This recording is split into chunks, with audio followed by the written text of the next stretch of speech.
The night sea roars. Waves crash against the boat's hull, hungry to swallow everything. The old man, hair white as snow, clutches a battered radio. His hoarse voice calls for rescue over a lonely frequency. Coast Guard, I'm in distress. Coordinates 40.7 north, 74.0 west. The response is only chilling silence. An hour passes. Hope fades like sea foam. But then, from the horizon, a Navy light flashes. A rapid response ship races forward. They don't just save him. They rebuild an entire communication system to honor the hero of yesteryear, the man who saved 18 lives with that very radio. Can an outdated device define a person's worth? This story will make you believe in the power of perseverance. Subscribe to Veteran Best Stories to never miss journeys this moving. The night sea off Maine surges like an enraged spirit. No light remains except a faint moon hanging distant, pale and chilling.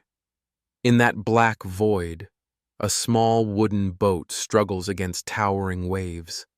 It seems a meaningless speck amid a raging ocean, yet aboard it lies an entire story, a human being, a past that cannot be swallowed.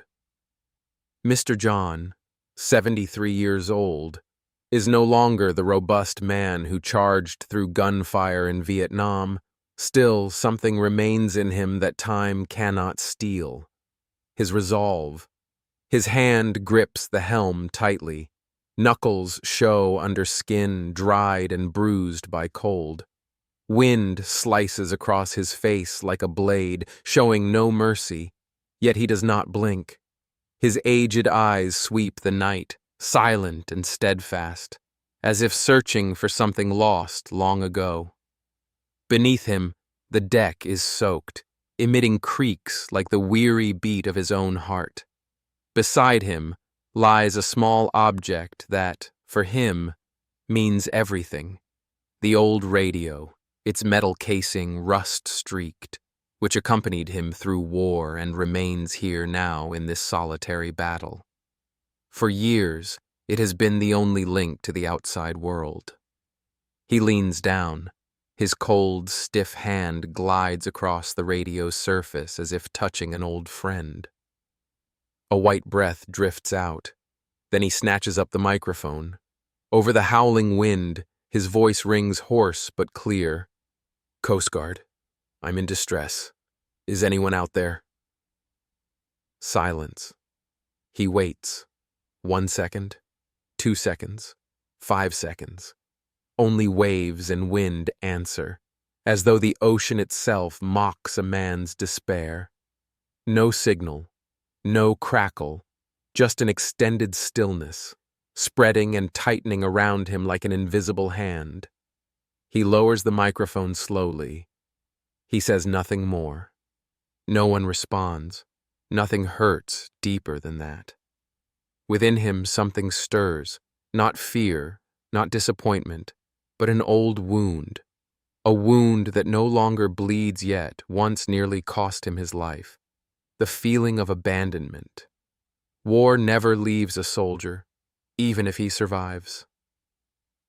In the quiet years that follow, John often dreams of that night.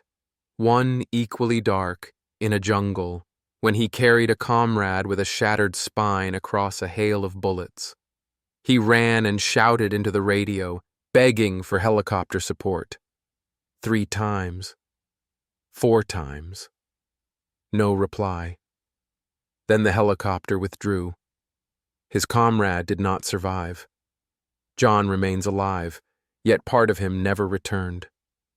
Now he hears his own voice echo without reply, and cannot help but wonder, has the world forgotten him?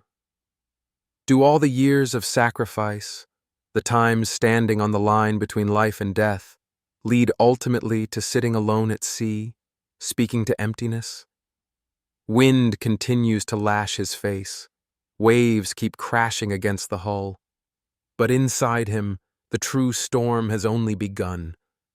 Memories flash through his mind.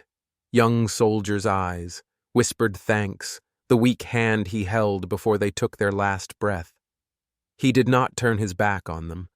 He was there when they needed him. But when it was his turn, no one remained. He does not cry. Not a single tear. This pain needs no tears. It is a silent emotion, deep and sharp as a blade, cutting straight to the core of one's heart. He gazes toward the horizon, but no longer seeks anything. No hope, no expectation. He knows that if rescue does not come, he will face it alone. He tightens his grip on the helm, feeling every wrinkle on his palm pressed into the cold wood. The radio lies still, silent. Yet he does not lift the microphone again, not because he has given up, but because he understands. Sometimes no one hears your voice. And in those moments, the only thing left is yourself. He is not a helpless old man lost at sea.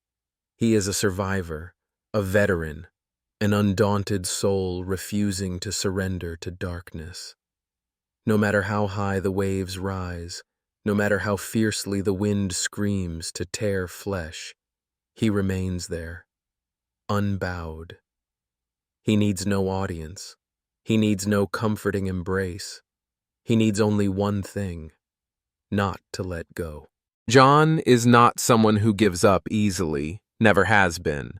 Not when he was young, not amid war, and certainly not now, though age has worn away his sinews, and tonight's storm is unlike anything he's ever faced. The only difference is that this time, he's not saving anyone. Only himself remains, sitting silently in the small boat, facing the roaring ocean and the cold silence from the radio beside him. He was once a communications sailor in the U.S. Navy, not a gunner, but the one who kept voices alive on the battlefield. In fierce storms across the Pacific, when all contact was lost, John was the one to find the signal, the one to dial the correct frequency, the one who kept others alive. In 1975, he coordinated a rescue amid a monster gale, bringing 18 sailors back from death's door. No one saw his face in the reports. No medal hung around his neck. But he knew every pulse of the signal. He knew each name that returned home thanks to the faint currents he reconnected. Those crackling voices meant little to others, but they were a lifeline to him. And now, in this storm, when he needs a voice on the other end, all he finds is silence.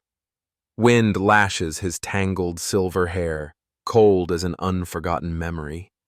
He bows his head to look at the radio. Its metal casing is worn. The tuning knob's paint is chipped. Rust eats into the edges. Yet it remains there, a silent testament to a past not forgotten.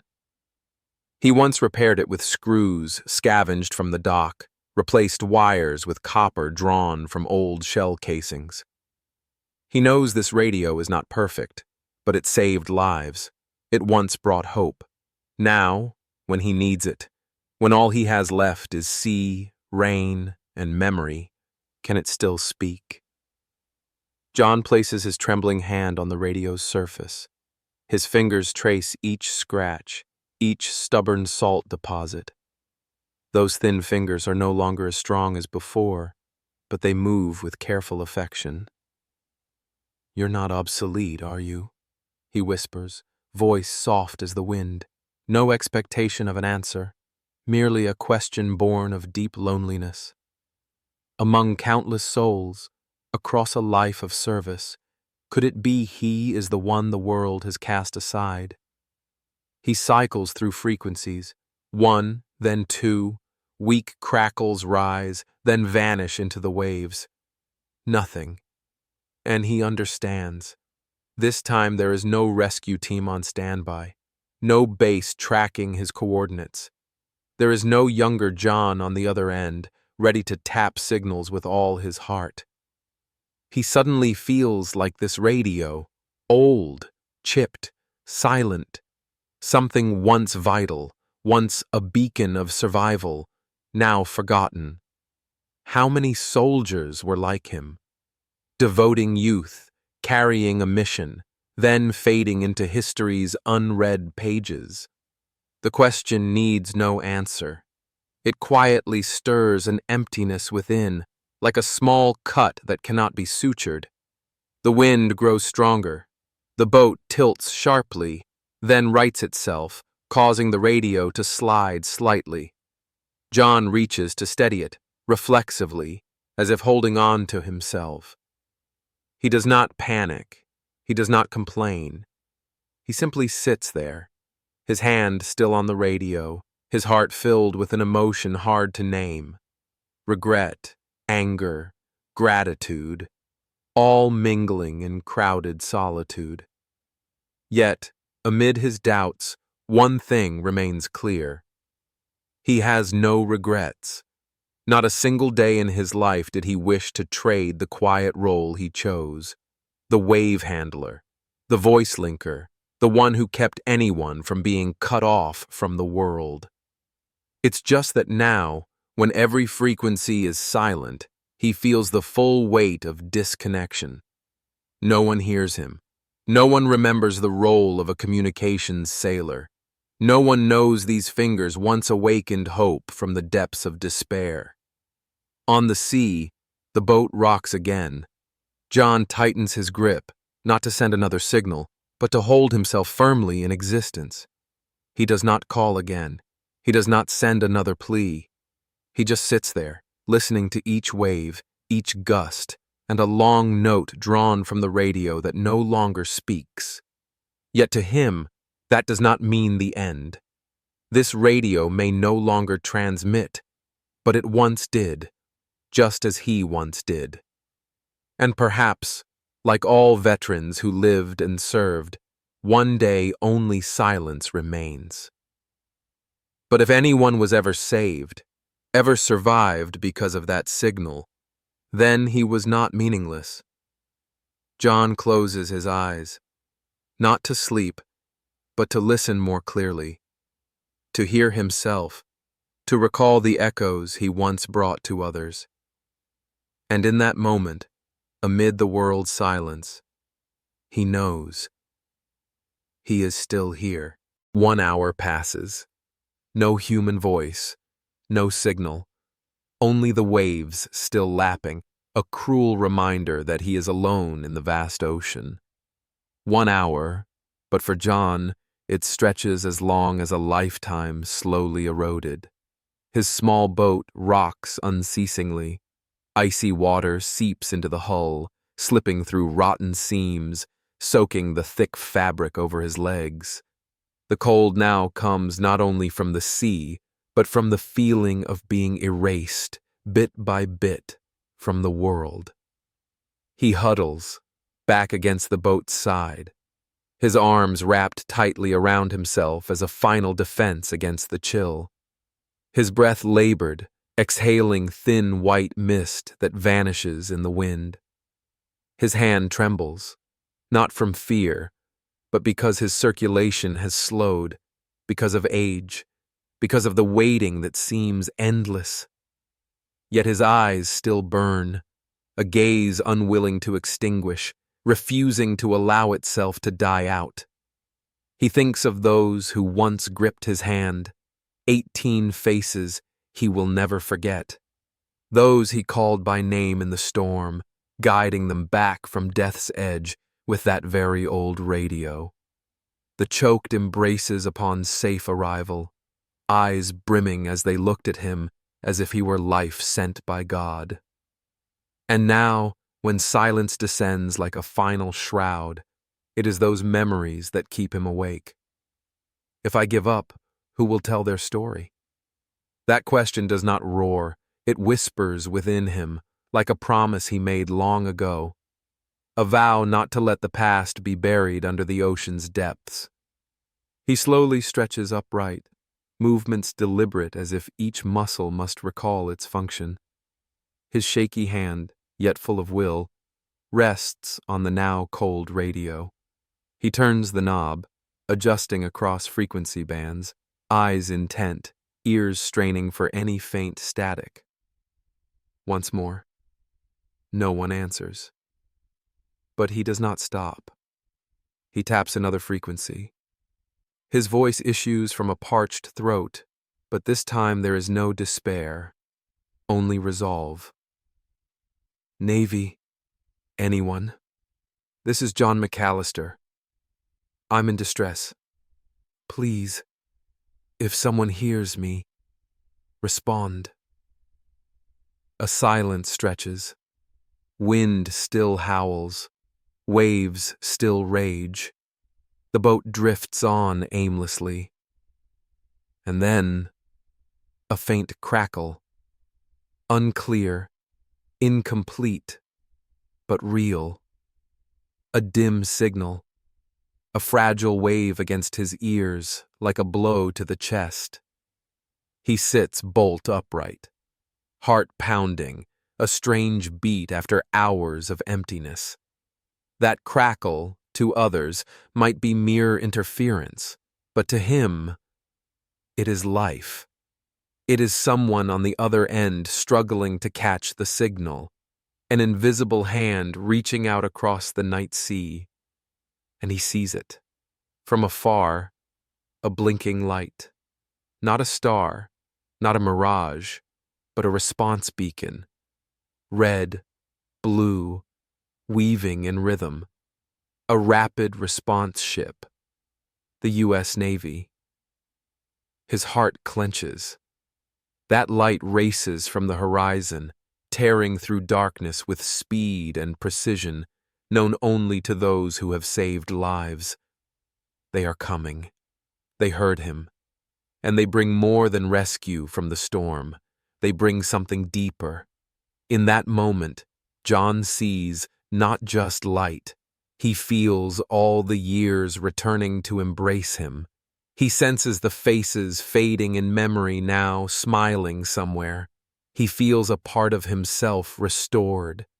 No one can see the storm within him abating, yet it is as real as the waves just passed. He sits, hands gripping the radio as if unwilling to let it go, not from fear, but from gratitude. He speaks no further words. None are needed. All that must be said lies in each signal sent, in every time he refused to give up, and now that echo has returned. The ship draws near, its lights cast across his face, revealing every hardened line, every wrinkle born not just of age, but of memories and tested faith. The wind blows through his hair, through the drenched fabric, but this time it is no longer biting. It is like a breath of land, of hope. John closes his eyes, letting that light shine upon him, not because he needs saving, but because he needs to be remembered, to be acknowledged, not merely as an old man lost at sea, but as one who once kept 18 lives alive, and today, when he needed it, the world did not turn away. When the first light of dawn blurred the horizon, shattering the darkness that had swallowed the ocean all night, a Navy ship appeared like something unreal. Gleaming metal slid across the cold waves. The engine's roar was like a powerful heartbeat amid the vast sea. The rapid response vessel approached John's boat, gentle yet decisive, as if it knew exactly why it had come. No cheers, no music, only the urgency of duty and hands ready to help. Young sailors, uniforms crisp, skin bronzed by the sun, eyes alive with purpose, bent to receive him as if he were something more sacred than merely someone in distress. A warm blanket was wrapped around him. He was hoisted onto the deck with a respect he never thought he would receive again. John said nothing, his body too exhausted, lips cracked and still, breath heavy after a long night facing death. But in his eyes, wet, rimmed in red, was all that needed saying. A young officer, perhaps not yet 30, stepped forward, his gaze lit as though meeting a legend from stories. "You're John, right? The radio hero?" His voice was soft, not hesitant, but full of reverence. John only nodded gently, not forced, not proud, simply the nod of someone long accustomed to silence. Yet inside him, each heartbeat struck his chest. They knew him. They remembered. In a world that seemed to forget all that no longer shone brightly, someone still knew of the 18 lives he once kept alive in that storm so long ago. The air on deck was cold but clear. A group of officers gathered, recounting how the faint signal from the old radio stirred them. A brief flicker amid thousands of noises had made them turn back, investigate, then mobilize the response. "We tracked that wave because it didn't match any modern signal," one said. "It reminded us of something real, a real person, someone using it not for tactics, but for survival." John listened, silent.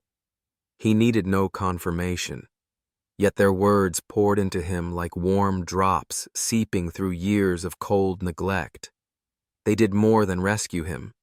They saw him. They felt the past in that blurred frequency. They understood that sometimes what seems outdated holds the essence of survival. An even younger officer sat beside him, eyes earnest, uncluttered by ceremony.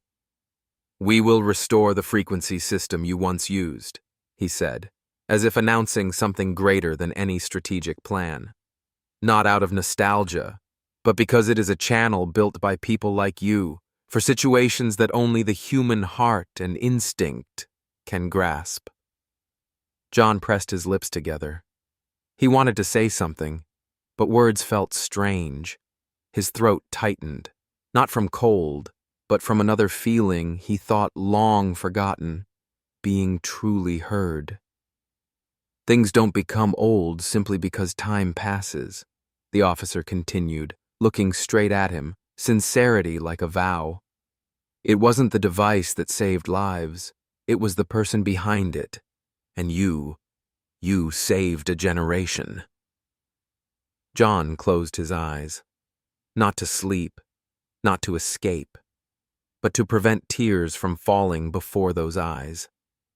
Yet it was too late. A silent tear slipped from his eye, tracing down his cheek, falling onto the edge of the blanket. Quiet, but heavy. Not a tear of pain, but of pride cleansed by recognition. His life had been lines without names, signals without color, nameless taps that saved lives without need for recognition. He never demanded anyone remember him. But today, when that young officer's voice echoed across a modern Navy deck, when people born half a century after him spoke of him with eyes shining thus, John knew he had not vanished. What he did not dissolve like salt in water. It remained, resonating in those radio waves thought lost, waiting for someone patient enough to listen. He gripped the corner of the blanket lightly. No one noticed. But inside him, something had changed. No longer the bitter chill of loneliness, no longer the sense of being cast aside by time. Instead, a warmth flowed back through his veins, a belief that the past need not shout to be heard.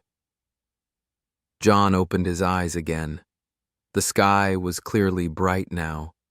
Birds soared overhead, and the ship continued toward shore. But for him, it felt as if he had just returned from a place deeper than the open sea, a place where he once lost himself.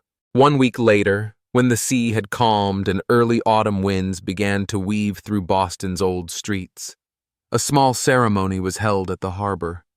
No grand stage, no gaudy backdrops, only a modest space beneath the sky, where old masts reflected on the still water, and a group stood in a circle around a low wooden platform. Among them, John stood silent. He wore no uniform. He bore no medals. Instead, he wore an old navy jacket, faded at the shoulders. His right hand held a walking stick. His silver hair fluttered in the breeze. Yet his face, serene, profound, luminous, made every gaze fall into solemnity. On the platform lay not a citation, nor a certificate, but the old radio of years past, a device that had carried him through war, through storms at sea, and once more had connected him to the world. Its metal casing rusted, its tuning knob worn smooth, its plastic insulation coarse with age. It no longer worked, yet today it needed not to work. It was placed there as a symbol of humanity, of steadfastness, of the survival sound once forgotten. A young officer rose to speak, voice steady, unostentatious. The U.S. Navy officially announced the restoration of military communication systems based on the old wartime frequencies once deemed heritage not to be maintained. The project named John's Signal. No complex explanation, only a concise statement. To honor a man who saved 18 lives with what the world once considered obsolete. The crowd applauded, fervent, respectful. But John did not truly hear it. He stood there, eyes open, yet mind adrift far from reality. The applause faded like waves receding from shore. In his head, the sole sound was the crackle of that old radio, a sound entwined with his breath, with his heartbeat, with days in jungles and seas. He did not hear praise, for he was reliving a time with no one to praise, a time when each signal sent was a grip on life, each silence, a life slipping away. He recalled the coordination console in the command bunker. He recalled the crackling radio traffic. He recalled young soldiers' eyes when they knew someone was listening, when they knew they were not abandoned. And now, standing in a new century, amidst satellites and advanced technology, he saw new faces, soldiers of today, young, strong, modern, yet their eyes, still like the eyes he once saw long ago, still the hope placed in someone behind the radio waves, someone who would not abandon them in darkness. John spoke not a word. None was needed. For the first time in many years, he did not feel alone. No longer did he hear waves slamming against his boat. No longer did he feel wind whistling unanswered by any reply. No longer did he tremble through the night, casting hope on a frequency that existed only in memory. For the first time, John felt truly heard, not merely because they rescued him from the storm, but because they saved him from the fear of being forgotten, the silent dread devouring many veterans after war's end, the sense that all one's service, trust, sacrifice, would sink into silence, buried by new waves. But not today, not when they uttered his name, a name once confined to technical files, now becoming a symbol, not when his radio, once abandoned in a storeroom, now placed with honor as proof that the old can still save lives in a modern world. A breeze brushed across his shoulders, gentle, no longer cold. Within him, something like an old crack gently closed. No fanfare, no ceremony, only a soothing of the soul, as if at last the call from a distant night, "Is anyone out there hearing me?" had been answered. He glanced around. Young faces, new hands, those who would continue his work, not with that old radio, but with the same heart, patient, loyal. never turning away from hope. He needed no more. No further battle, no further glory. Only the knowledge that his legacy would live on, not under stage lights, but in every life-saving signal, every act of persistence amid chaos, in each soldier quietly tapping the waves, believing that at the other end, someone listens. John nodded softly, once more, not to reply to anyone, but as a silent period marking something ended and something beginning. John's story did not begin with victory, nor does it end with applause. It began in silence, and that very silence tested him, forced him to stand firm when no one could hear his voice. But in those moments that seemed forgotten, John left an indelible mark. Through steadfastness. The old radio, once thought merely a rusted device abandoned in the currents of history, turned out to be the final bridge between past and present. Not because it broadcasted well, but because the person who used it never gave up. Every dial turned, every frequency tapped. Each one proved a simple truth. Sometimes, you don't need to be the loudest voice. You only need to be the last one, not silent. John is not a superhero. He owns no cape or gleaming medals. But he has something this world grows ever more scarce: loyalty to belief. He believes every signal, however small, deserves to be sent, and that sometimes all a person needs is someone on the other end who listens.